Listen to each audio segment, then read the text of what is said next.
Good morning વિદ્યાર્થી મિત્રો. ધોરણ 12 સાયન્સમાં આપણે પ્રકરણ નંબર 4 ગતિમાન વિદ્યુતભાર અને ચુંબકત્વની સમજૂતી મેળવી રહ્યા છે.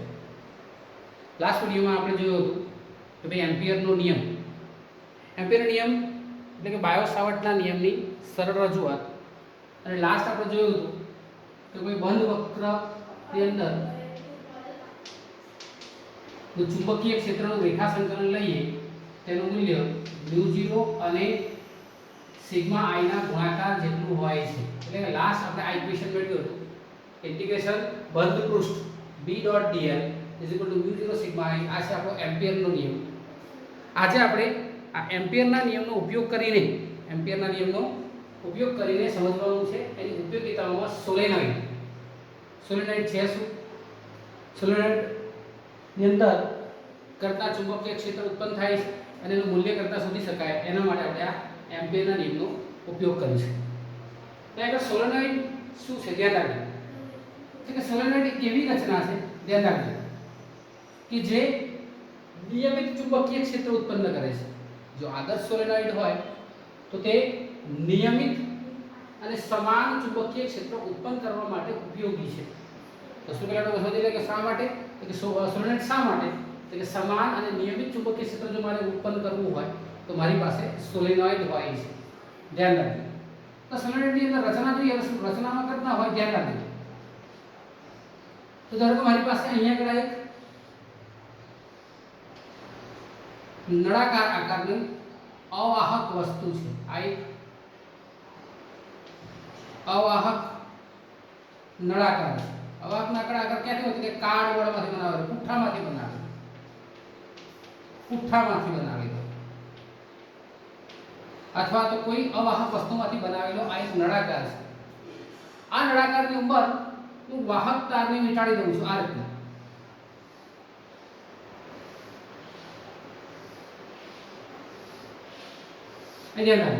તો આ છે મારો વાહક તાર. એને મેં કેટલા વીંટાળ્યો છે? કે પાસ પાસે વીંટાળેલો છે. પાસ પાસે વીંટાળેલો છે અને પાછો અલગ કરેલો છે. એ ધ્યાન રાખજો.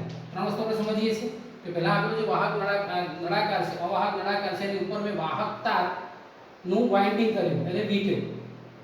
એટલે એને પાસ પાસે વીંટાળેલો અને કેવો કર્યો? અલગ કરેલો છે. ક્લિયર છે? તો પાસ પાસે વીંટાળેલો અલગ કરેલો. આ જ્યારે હું બનાવીએ ત્યારે અહીંયા શું બનાવે છે? એક હેલિકલ ગૂંચળું તૈયાર થાય છે. શું તૈયાર થાય છે? હેલિકલ ગૂંચળું તૈયાર થાય છે, જેનો આકાર હેલિકલ આકારનો આ જે નળાકાર ગૂંચળું છે, હેલિકલ આકારનું આ જે નળાકાર ગૂંચળું છે, હેલિકલ આકારનું કેવો ગૂંચળું? નળાકાર ગૂંચળું છે. એ નળાકાર ગૂંચળાને, હેલિકલ આકારના નળાકાર ગૂંચળાને આપણે સોલેનોઇડ કહીએ છીએ. તો રચનામાં શું થયું કે એક સૌથી પહેલા એક અવાહક નળાકાર લીધો અને એની ઉપર મેં શું કર્યું? આના વાહક તારને વીંટ્યો. વાહક તારને કઈ રીતના વીંટ્યો? તો કે પાસ પાસે વીંટેલો છે અને પાછો અલગ કરેલો છે. આવું જ્યારે કરીએ ત્યારે શું બને છે? કે હેલિકલ આકારનું એક નળાકાર ગૂંચળું તૈયાર થાય છે.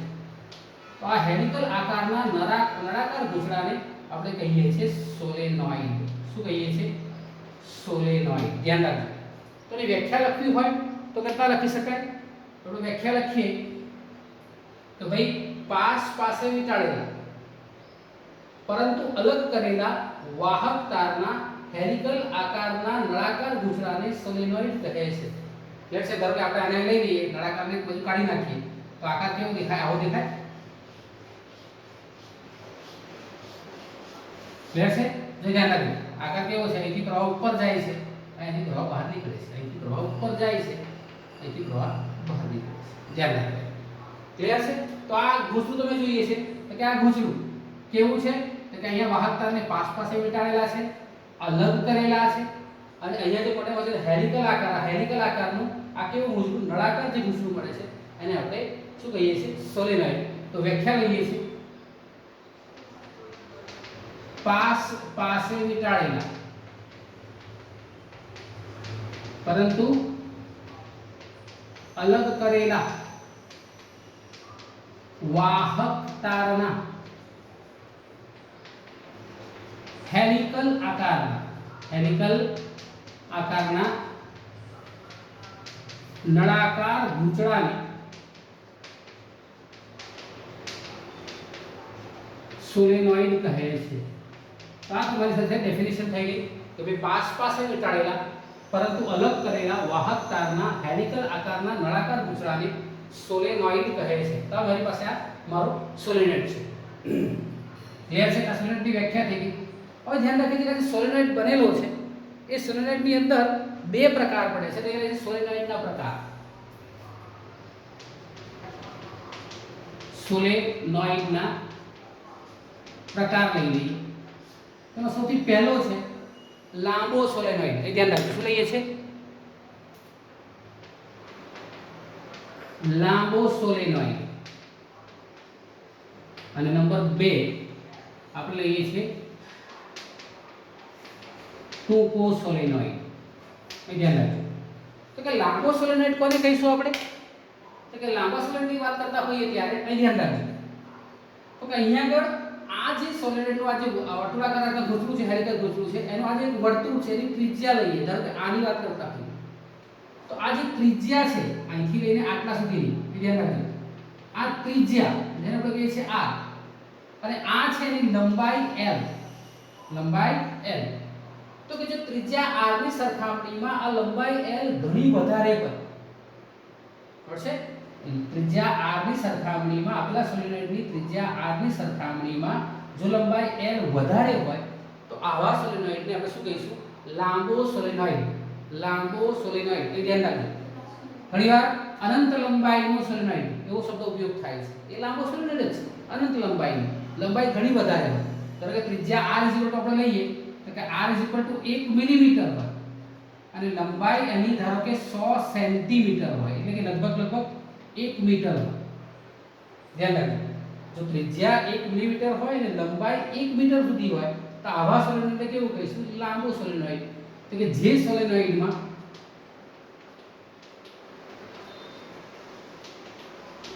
તેની ત્રિજ્યાની સરખામણીમાં ધ્યાન રાખજો તેની લંબાઈ ઘણી વધારે હોય એવા સોલેનોઇડને આપણે લાંબો સોલેનોઇડ કહીએ છીએ। લોંગ સોલેનોઇડ, એ ધ્યાન રાખજો।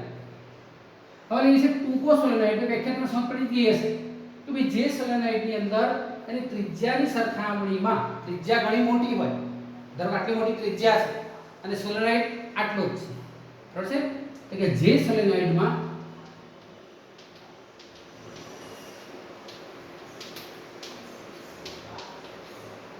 તેની ત્રિજ્યાની સરખામણીમાં ધ્યાન રાખજો તેની લંબાઈ ઓછી હોય। આપણે ઘણી શબ્દ ના વાપરીએ અને એ લખીએ છીએ કે તેની લંબાઈ ઓછી હોય, એ ધ્યાન રાખજો, તેની લંબાઈ ઓછી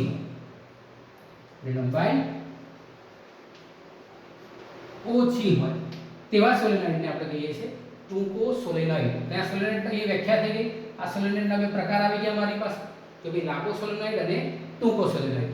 આ સોલેનોઇડ જ્યારે વ્યાત કરતા હોઈએ ત્યારે ધ્યાન રાખજો, અહીંયા આ જે આંટા વીટેલા છે એ એક આંટો બીજા આંટાને ટચ થાય છે, ધ્યાન રાખજો। તો આ બે આંટા એકબીજાને ટચ ન થાય એટલા માટે અહીંયા આગળ શું કરેલું હોય તો કે અહીંયા આગળ જે આ બે આંટા ભેગા થાય છે ત્યાં આગળ અવાહક પડ ચઢાવેલું હોય છે। તો અહીંયા લખીએ છીએ આપણે કે ભાઈ આંટા વીંટવા માટે ઇનેમલ તારનો ઉપયોગ કરવામાં આવે છે જેથી આંટા એકબીજાની અંદર ટચ ન થાય, તો સંપર્કમાં ના આવે। તો અહીંયા લઈએ સોલેનોઇડના બે આંટા એકબીજાના સંપર્કમાં ના આવે તે માટે વાહક તાર પર અવાહક પડ ચઢાવેલું હોય છે। ઘણીવાર શું થતું હોય ધ્યાન રાખજો, જ્યાં બે વાહક તાર ભેગા થતા હોય એ આટલા ભાગની અંદર જ એને અવાહક પડ આટલા બે તાર પર ચઢાવેલું, બધે ના ચડાવેલું હોય, કદાચ એવું પણ હોય છે, સામાન્ય રીતે આવું જ થતું હોય છે, આખા વાયર પર નહીં પણ જ્યાં બે વાહક તારો ભેગા થતા હોય એ જગ્યાએ શું કરેલું હોય, તેના પર અવાહક ચડાવેલું હોય છે. એને ઘણીવાર કહેવાય છે કે વાહક તારને ઇનેમલ કરેલો છે, વાહક તારને ઇનેમલ કરેલો છે, એવું પણ આપણે કહીએ છીએ. ધ્યાન રાખજો કે એનો વાહક તાર એ ઇનેમલ કરેલો છે, બરાબર છે. તો આ વાત થઈ ગઈ એની વાત કરીએ છીએ. હવે આપણે લઈએ છીએ કે વાહક આ જે સોલેનોઇડ બનેલો છે એની અંદર ચુંબકીય ક્ષેત્ર રેખાઓ કેટલા મળે છે. તો કે અહીંયા આગળ આપણે વાત કરતા હોઈએ તો કે ચુંબકીય ક્ષેત્ર રેખાઓ એ ધ્યાન રાખજો. ધારો કે મારી પાસે અહીંયા એક આકૃતિ છે કે જેની અંદર હું સોલેનોઇડ લઉં છું. આ મારો સોલેનોઇડ છે જેનું મેં આડ ભાગ લીધો. શું કર્યું કે આ સોલેનોઇડને વચ્ચેથી કાપી નાખ્યા. આ સોલેનોઇડ આવું ગોચડું હોય એને આમ વચ્ચેથી કાપી નાખીએ. એક ભાગ લઈએ તો આનો આ ભાગ આવો દેખાય. જો આ ઉપરનો ભાગ આ નીચેનો ભાગ, આ ભાગ આપણે મૂકેલો છે.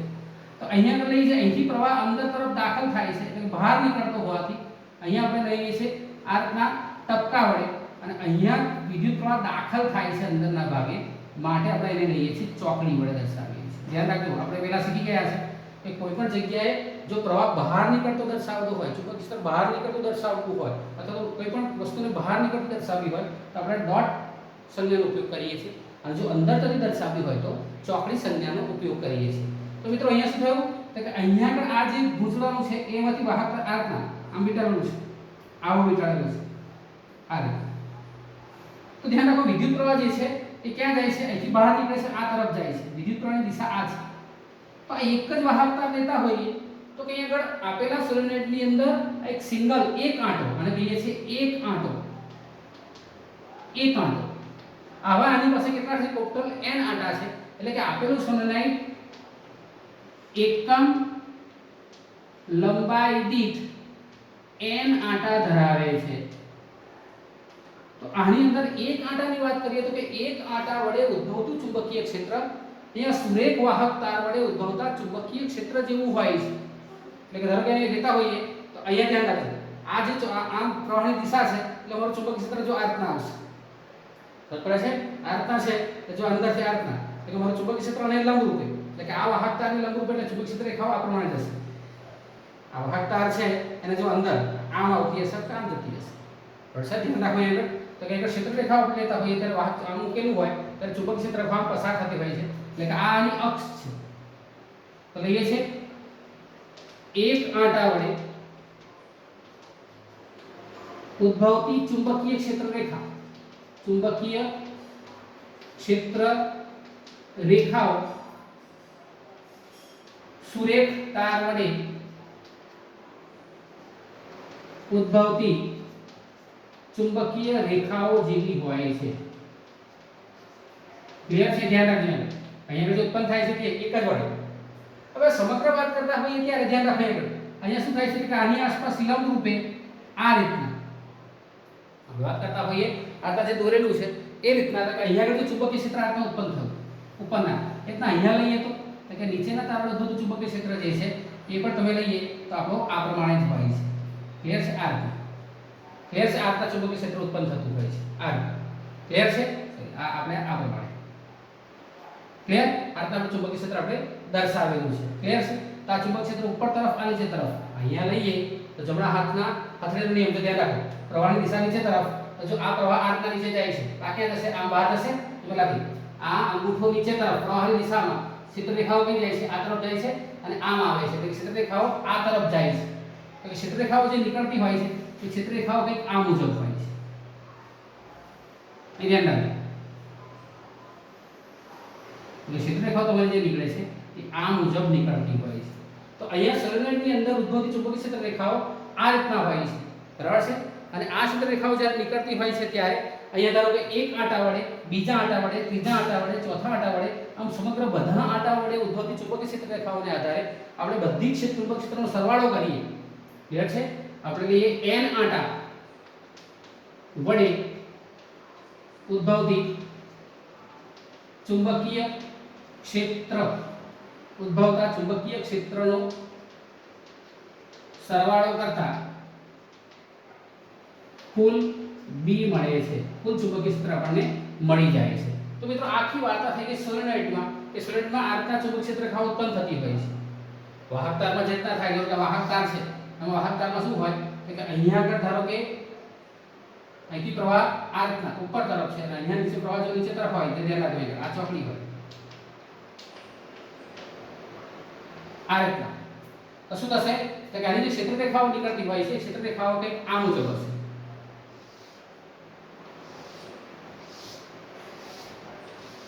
ક્લિયર છે? ધ્યાન રાખજો. આ ક્ષેત્ર રેખાઓ કંઈક આ મુજબ નીકળતી હોય છે. તમારે આ ધ્યાન રાખવાનું છે. આ ક્ષેત્ર રેખા તો જો ગ્રહણ દિશા ઉપર તરફ છે, આ ઉપર તરફ છે, આ દિશા નીચે તરફ છે, આ દાખલ થાય છે. અહીંથી નીકળીને અહીંયા આગળ અંદર આવે છે, અહીંથી નીકળીને અંદર આવે છે. એટલે પ્રવાહની દિશા કંઈક આ મુજબ છે. પ્રવાહની દિશામાં લઈએ તો મહત્તમ ઉદાહરણ એ ધ્યાન રાખવા આને ગોઠવો મૂક્યો તો અહીંયાથી આ દિશાની અંદર તો અહીંયા જાય છે. એટલે આની ક્ષેત્ર રેખાઓ જો દોરતા હોઈએ તો ક્ષેત્ર રેખાઓ આ મુજબ મળતી હોય છે. અને અહીંયા દોરતા હોઈએ તો જો અહીંયા આગળ પ્રવાહની દિશામાં અંદર જતો હોવાથી પ્રવાહની દિશા આવી છે એટલે અહીંયા શું આવશે? આ પણ ક્ષેત્ર રેખાઓ આ મુજબ આવશે.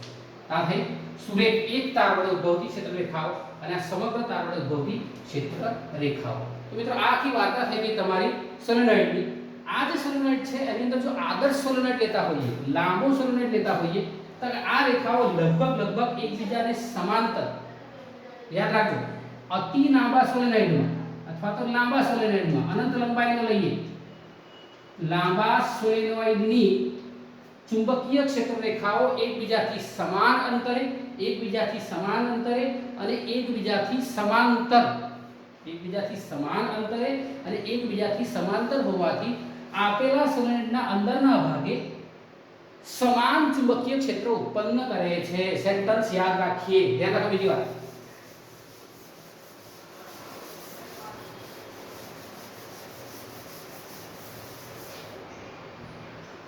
અનંત લંબાઈના કૌંસમાં લાંબો સોલેનોઇડ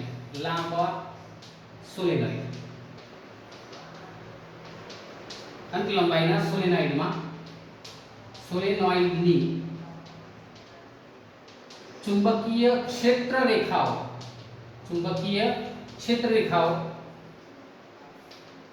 એકબીજાને સમાંતર અને સમાન અંતરે આવેલી હોય છે. ક્યાં આગળ? અંદરના ભાગની વાત કરીએ છીએ. અંદરના ભાગે લાંબા સોલેનોઇડની ચુંબકીય ક્ષેત્ર રેખાઓ એકબીજાને સમાંતર અને સમાન અંતરે આવેલી હોય છે. ક્યાં આગળ? અંદરના ભાગે. માટે તેના અંદરના ભાગે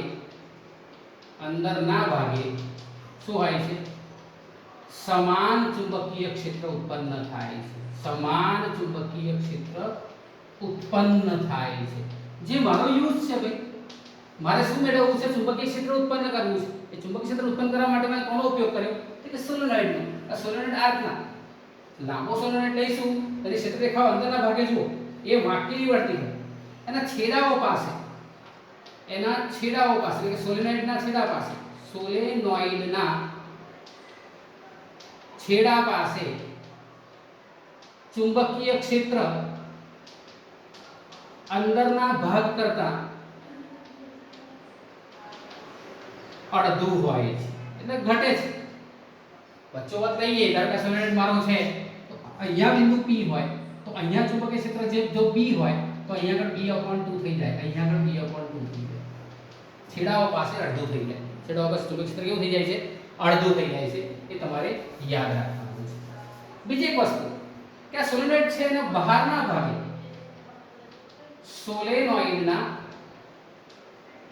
બહારના ભાગે ચુંબકીય ક્ષેત્ર શૂન્ય હોય છે. સોલેનોઇડના બહારના ભાગે ચુંબકીય ક્ષેત્ર કેવું હોય છે? 0 હોય છે. યાદ રાખજો, આ એઝમ્પશન સૌથી અગત્યની ધારણા છે. આપણે આવું ધારીને માનીને ચાલીએ છીએ. યાદ રાખજો કે ભાઈ સોલેનોઇડ લાંબો હોય કે ટૂંકો હોય, આપણે એક વસ્તુને ક્લિયર યાદ રાખીશું કે સોલેનોઇડના અંદરના ભાગે ચુંબકીય ક્ષેત્ર એકસરખું, ધ્યાન રાખજો, અને એના બહારના ભાગે ચુંબકીય ક્ષેત્ર શૂન્ય હોય છે. આપણે લઈએ છીએ અને આવો સોલેનોઇડ કે જે આ બંને વસ્તુઓનું પાલન કરે છે એને આપણે કહીએ છીએ આદર્શ સોલેનોઇડ. આદર્શ સોલેનોઇડ. કોને કહીશું કે ભાઈ આદર્શ સોલેનોઇડ કેવો છે કે જેના અંદરના ભાગે સમાન ચુંબકીય ક્ષેત્ર ઉત્પન્ન થતું હોય બધે જ અને એના બહારના ભાગે ચુંબકીય ક્ષેત્ર શૂન્ય થતું હોય તો આવા સોલેનોઇડને આપણે કહીશું આદર્શ સોલેનોઇડ. યાદ રાખજો કેવો સોલેનોઇડ? આદર્શ સોલેનોઇડ. તમારે આ વસ્તુને ધ્યાન રાખવાની છે. તો આદર્શ સોલેનોઇડની અંદર આ બે લાક્ષણિકતાઓ છે અને એ લાક્ષણિકતાઓ જ આપણી આગળની થિયરીમાં આપણને હેલ્પ કરશે. ક્લિયર છે? તો મિત્રો આખી વાર્તા હતી કે સોલેનોઇડ છે શું, એના પ્રકાર કેવા છે, એમાં કેટલા ચુંબકીય ક્ષેત્ર રેખાઓ હોય, કેટલા ચુંબકીય ક્ષેત્ર ઉત્પન્ન થાય અને એના માટે આપણે કઈ વસ્તુઓને યાદ રાખીશું. હવે લઈએ છીએ આપણો જે નેક્સ્ટ ક્વેશ્ચન છે. એ ક્વેશ્ચન એ સોલેનોઇડનો એક ભાગ જ છે. આપણે સોલેનોઇડના અંદરના ભાગે ઉદ્ભવતા ચુંબકીય ક્ષેત્ર માટેનું સૂત્ર તારવવાનું છે.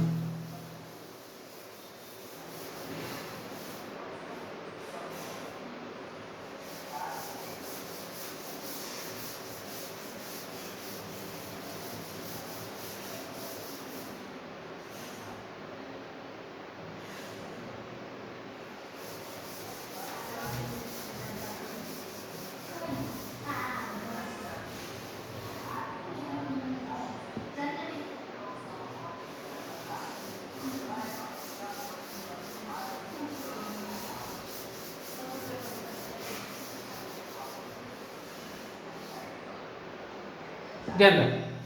આપણો ક્વેશ્ચન છે કે ભાઈ અનંત લંબાઈના સોલેનોઇડના કારણે ઉદ્ભવતા ચુંબકીય ક્ષેત્ર માટેનું સૂત્ર તારવો. અનંત લંબાઈના સોલેનોઇડ વડે ઉદ્ભવતા ચુંબકીય ક્ષેત્ર માટેનું સૂત્ર આપણે લખીએ B = μ0 ni. B = μ0 ni તારવો. આ અગત્યનું સેન્ટેન્સ B = μ0 ni મારે તારવવાનું છે. તો આપણે લઈએ છીએ તો કે સૌથી પહેલા લઈએ છીએ તો ભાઈ મારી પાસે એક અનંત લંબાઈનો સોલેનોઇડ છે. તો ધારો કે મારી પાસે અહીંયા આગળ આ એક થોડુંક લાંબુ સોલેનોઇડ છે. આ રીતે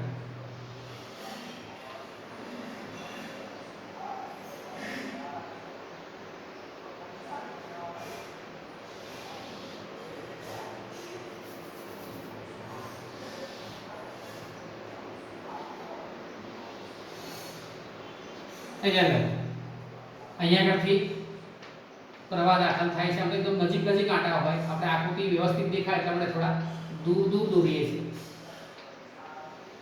એ ધ્યાન રાખો. આ એક લાંબા સોલેનોઇડનો એક ભાગ છે, આડછેદ જેને બદલીએ.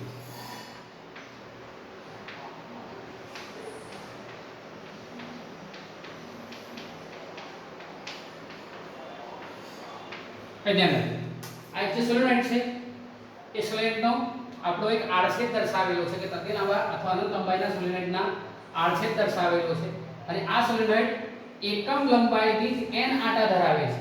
આ સોલેનોઇડ છે એ એકમ લંબાઈ દીઠ n આંટા ધરાવે છે. એકમ લંબાઈ દીઠ n આંટા ધરાવતો સ્મોલ n આંટા, કુલ આંટા કેપિટલ N પણ એકમ લંબાઈ દીઠ સ્મોલ n આંટા ધરાવે છે. એની અંદર તો આ સોલેનોઇડની અક્ષ છે. આ છે સોલેનોઇડની અક્ષ જેને આપણે કહીએ છીએ સોલેનોઇડની અક્ષ. સોલેનોઇડની અક્ષ ક્લિયર છે? એની અંદર હવે સમાન સોલેનોઇડ કેવો છે? અનંત લંબાઈનો. તેની ક્ષેત્ર રેખાઓ કેવી હશે? તો કે એકબીજાને સમાંતર હશે. આ રીતના ક્ષેત્ર રેખાઓ જે છે એની અક્ષ પર રાખના હશે અને ક્ષેત્ર રેખાઓ કંઈક આ મુજબ હશે. આ થયો અતિ લાંબો સોલેનોઇડ. એ ધ્યાન રાખજો. એનો આપણે આ આડછેદ દર્શાવીએ છીએ. તો અતિ લાંબો સોલેનોઇડ એક તકતી જેવો દેખાય. બહારથી જોઈએ લાંબી આવી પટ્ટી ધરો તમારો હાથ છે, અહીંથી આમ ગોળ છે, પટ્ટી દેખાતો તમને આજો ભાગ પટ્ટી જેવો દેખાય છે. નો આડછેદ લઈએ તો ભાગ કેવો દેખાય છે? લંબચોરસ મોટી તકતી જેવો દેખાય છે. તો એક આ દેખાય છે, એની આ ક્ષેત્ર રેખાઓ છે અને આ ક્ષેત્ર રેખાઓ પાસે ધારો કે મારે અહીંયા બિંદુ P પાસે, ધારો કે અહીંયા મારે બિંદુ P પાસે ચુંબકીય ક્ષેત્ર શોધવું છે. બિંદુ P પાસે મારે શું શોધવું છે? ચુંબકીય ક્ષેત્ર શોધવું છે. અહીં ધ્યાન રાખજો. તો કે આગળ લઈએ છે આકૃતિમાં એક અનંત લંબાઈના સોલેનોઇડનો આડછેદ દર્શાવ્યો છે અને તે એક તકતી જેવો દેખાય છે. તે શું દેખાય છે? તકતી જેવો દેખાય છે. તમે લખીએ છીએ આકૃતિમાં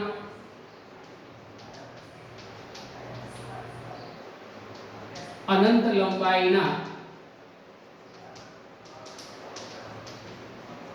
સોલેનોઇડનો આડછેદ દર્શાવ્યો છે. કાપી નાખીએ છીએ સોલેનોઇડને વચ્ચેથી આપણે આમ કાપી નાખીએ આગળ જોયું પ્રમાણે. તમારી પાસે કેટલા સોલેનોઇડ છે, આડછેદ દર્શાવ્યો છે. અહીંયા લઈએ નિશાની અંદર દાખલ થતા પ્રવાહ માટે અને નિશાની બહાર નીકળતા પ્રવાહ માટે આપણે દર્શાવીએ છીએ. આની સાથે દર્શાવીએ છીએ ટપકું અને ચોકડી. સોલેટમાં આપણે આ રીતના દર્શાવીએ છીએ. અહીં ધ્યાન રાખજો એટલે કે પૃષ્ઠમાંથી દાખલ થતો પ્રવાહ અને પૃષ્ઠમાંથી બહાર આવતો પ્રવાહ. આ ત્યાં આગળ બહાર આવતો ને અંદર દાખલ થતો આટલો પ્રવાહ દાખલ થાય છે. આ મારી x અક્ષ છે. તો મારે બિંદુ P પાસે અહીં લઈએ એની ક્ષેત્ર રેખાઓ સોલેનોઇડના અંદરના ભાગે બિંદુ P પાસે શું કરવું છે? ચુંબકીય ક્ષેત્ર શોધવું છે. મારે ચુંબકીય ક્ષેત્ર શોધવું છે બિંદુ P પાસે. એ ધ્યાન રાખજો. તો અહીંયા આગળ લઈએ છે. તો અહીંયા મારે ચુંબકીય ક્ષેત્ર શોધવું હોય તો આપણે શું કરીશું? તો કે ચુંબકીય ક્ષેત્ર શોધતા હોઈએ ત્યારે આપણે એક વસ્તુ યાદ રાખીશું. બિંદુ P પાસે મારે કોનો ઉપયોગ કરવાનો છે? તો કે મારે એમ્પિયરના નિયમનો ઉપયોગ કરવાનો છે. એમ્પિયરના નિયમનો ઉપયોગ કરવાનો છે.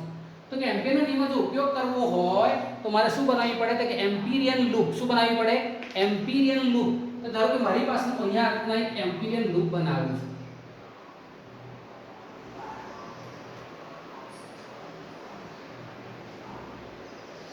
फिर આપણે નામ આપી દઈએ A B C D. ધ્યાન રાખજો આપણે નામ આપી દઈએ છે આપણે અહીંયા આગળ A B C D. A B C D. આ એક મારી પાસે એમ્પિરિયન લૂપ છે.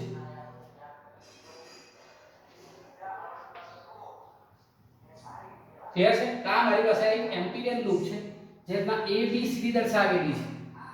તો જે એમ્પિરિયન લૂપ છે તો સોલેટના અંદરના ભાગે મારે બિંદુ P પાસે ચુંબકીય ક્ષેત્ર શોધવું છે. તો બિંદુ P પાસે ચુંબકીય ક્ષેત્ર માટે શું કર્યું? તો કે મારી પાસે કે A B C D એક લંબચોરસ એમ્પિરિયન લૂપ દર્શાવવી પડે. આપણે શું કરીએ છીએ આગળ? તો કે A B C D લંબચોરસ એમ્પિરિયન લૂપ દોરો.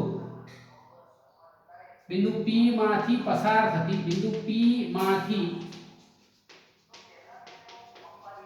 થતી ABCD લંબચોરસ એમ્પિરિયન લૂપ વિચારો અથવા લૂપ દોરો. આપણે શું કહીએ છીએ? લૂપ દોરો. ધ્યાન રાખજો આપણે કઈ એક લૂપ આપણે દોર દીધી છે. ધ્યાન રાખજો કે જે અહીંયા કહીએ છીએ તો કે ABCD આ એક એમ્પિરિયન લૂપ આપણે આગળ ડ્રો કરી દઈએ છીએ. તો આ મારી એમ્પિરિયન લૂપ છે. હવે લઈએ છે કે ભાઈ આ એમ્પિરિયન લૂપ વડે ઉદ્ભવતું ચુંબકીય ક્ષેત્ર આપણે શોધીએ છીએ. તો કે લઈએ માટે એમ્પિયરના નિયમ મુજબ ઉદ્ભવતું એમ્પિયરના નિયમ મુજબ લખીએ છીએ. એમ્પિયરના નિયમ મુજબ તો સૌથી પહેલા લખીએ છીએ કે અહીંયા આગળ ચુંબકીય ક્ષેત્ર બંધ પૃષ્ઠ ક્યાંથી? તો કે A થી B આપણે શરૂઆત કરીએ. A B C તો A થી B. અહીંયા ચુંબકીય ક્ષેત્ર ધારો કે B છે. ચુંબકીય ક્ષેત્ર કેટલું છે? B છે. અને આ જે સૂક્ષ્મખંડ આપણે લીધેલો છે એ સૂક્ષ્મખંડ ધારો કે dl છે. સૂક્ષ્મખંડ કેટલો છે? અહીંયા dl છે. એટલા અહીંયા એક dl ભાગ છે. એટલા અહીંયા dl છે. એ ધ્યાન રાખજો કે અહીંયા dl છે. આ dl આપણી પાસે છે. અને ચુંબકીય ક્ષેત્ર B છે એટલે કે A થી B B.dl plus integration B.dl. હવે ક્યાં જઈશું? જો A થી B તો હવે B થી C પ્લસ ઇન્ટિગ્રેશન હવે ક્યાં જઈશું? C થી D C થી D B dot dl plus ધ્યાન રાખજો ઇન્ટિગ્રેશન આપણે લઈએ છીએ D થી A B dot dl is equal to અહીંયા ઉદ્ભવતું ચુંબકીય ક્ષેત્ર ઇન્ટિગ્રેશન B dl ધ્યાન રાખજો A થી B B થી C C થી D ઇઝ ઇક્વલ ટુ આપણે લઈએ છીએ ટોટલ આખી લૂપ પડે ઉદ્ભવતું ચુંબકીય ક્ષેત્ર જો મારે શોધવું હોય તો આપણે કહીશું integration B dl integration B dl જે આપણે લઈએ છીએ કુલ ટોટલ આખી જે ઉત્પન્ન થાય છે તે પરંતુ આપણે આકૃતિમાં જોઈએ તો કે અહીંયા જુઓ આ ભાગ DC અથવા C થી D અહીંયા CD ભાગ લંબચોરસની બહાર છે CD ભાગ લંબચોરસની બહાર છે માટે ઉદ્ભવતું ચુંબકીય ક્ષેત્ર B = 0 થાય જે ભાગ બહાર છે આપણે એક્ઝામ્પલ જોયું છે લાસ્ટમાં કે ભાઈ આગળ આપેલા સોલિનોઇડની બહારના ભાગે ચુંબકીય ક્ષેત્ર કેવું હોય 0 હોય એટલે કે B =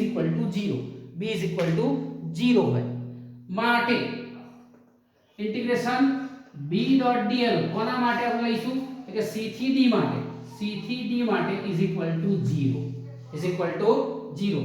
માટે ચુંબકીય ક્ષેત્ર લેતા હોઈએ તો મને 0 મળશે અહીં ધ્યાન રાખજો ત્યારબાદ લેતા હોઈએ અહીંયા ભાગ જુઓ AD ભાગ અને CB ભાગ તો બંને જે છે ચુંબકીય ક્ષેત્રને લંબ રૂપે છે એટલે કે BC અને AD ભાગમાં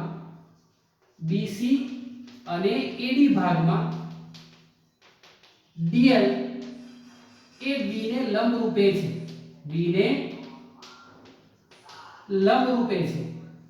એટલે કે B is perpendicular to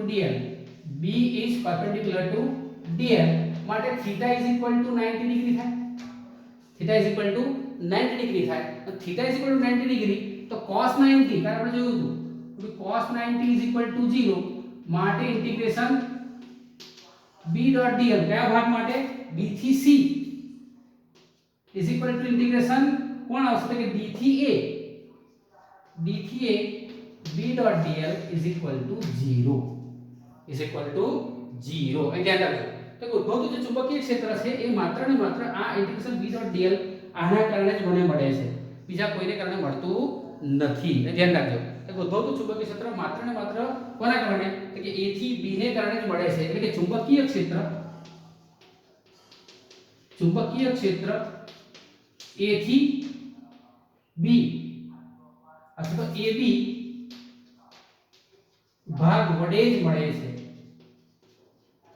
AB ભાગ વડે જ મળે છે એટલે કે મારું જે અહીંયા મળતું હોય છે એ ચુંબકીય ક્ષેત્ર માત્ર A થી B સુધી જ મળતું હોય છે વધારે મળતું નથી માટે integration B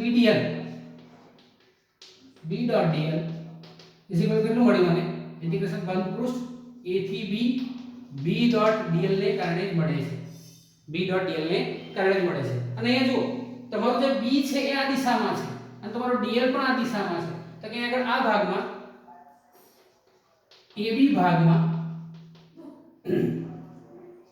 dl is parallel to B માટે theta is equal to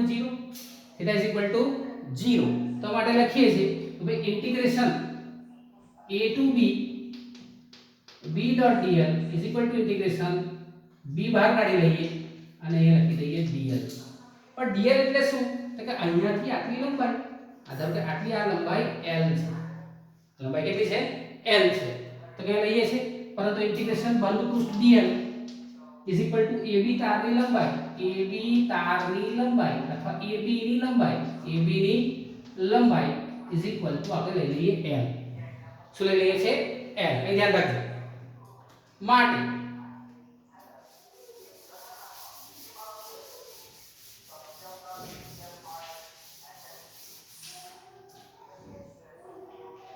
આપણે દર્શાવતા હોઈએ ત્યારે મને શું મળશે તો કે integration B dot dl is equal to BL integration B dot dl is equal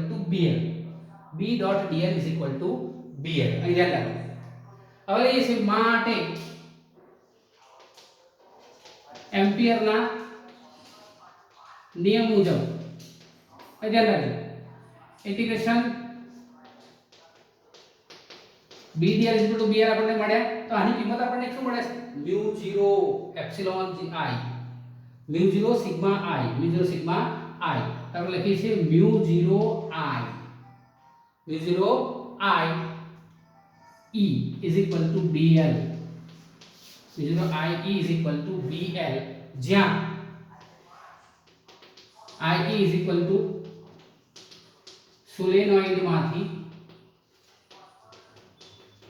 પસાર થતો પ્રવાહ લઈએ છીએ સોલેનોઇડ માંથી પસાર થતો આપણે પ્રવાહ લઈએ છીએ ie અહીં ધ્યાન રાખજો એટલે કે અહીં લખ્યું mu0 ie હવે આપણે લખીએ છીએ કે ભાઈ એકમ લંબાઈ દીઠ આંટાની સંખ્યા કેટલી છે લઈએ છીએ એકમ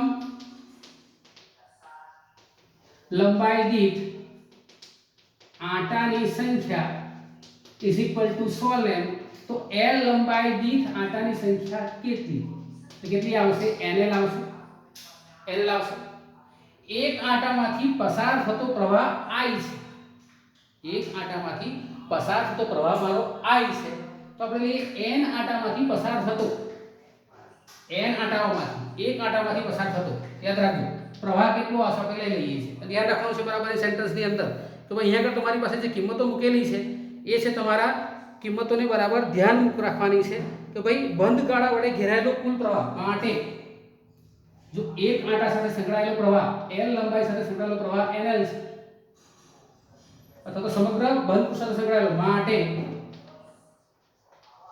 બંધ ગાળા સાથે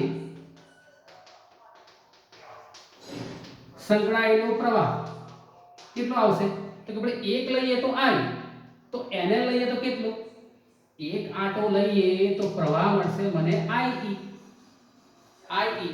અથવા આપણે I લઈએ તો ie લઈએ તો NL હોય તો કેટલો પ્રવાહ ધ્યાન રાખજો એક હોય એક આંટામાંથી પસાર થતો પ્રવાહ I છે એક આંટામાંથી પસાર થતો પ્રવાહ I છે તો મારી પાસે જે n આંટા છે જે મારો આખો 800 દીધો એની અંદરથી બરોબર છે પસાર થતો પ્રવાહ કેટલો આવશે તો શું આવશે NLI અહીંયા અંદર કિંમતો મૂકી દઈએ તો શું આવશે mu0 ie ની કિંમત કેટલી NLI અહીંયા આગળ એક આંટા સાથે પસાર થતો પ્રવાહ છે NLI = BL L થી L કેન્સલ આઉટ થયો માટે B = મને મળી ગયું mu0 ni B = mu0 ni જ્યાં n = તમારે લખવું હોય લખી શકાય છે n/L